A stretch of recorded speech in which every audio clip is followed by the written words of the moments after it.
Hi friends, I am Ankit and today I will show you how to log chat on WhatsApp.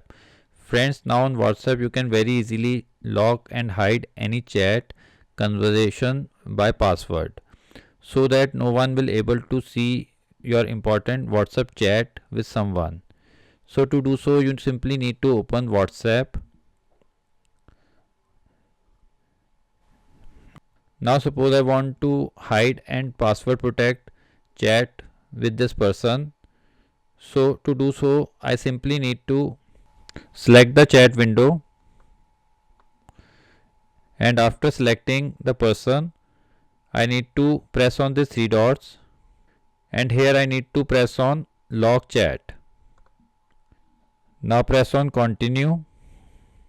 Now here it will ask you to enter the password which you normally use to open your mobile phone. After entering password your chat will be logged. Press on OK. Now to open the chat windows which you have logged, you simply need to press on logged chats. Now here again you need to enter the password.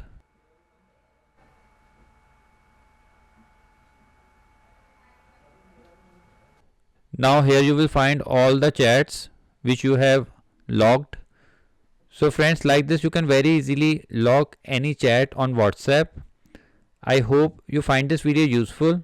If you like the video, then press on like button and don't forget to subscribe our channel and press on bell icon to receive email notifications free of cost.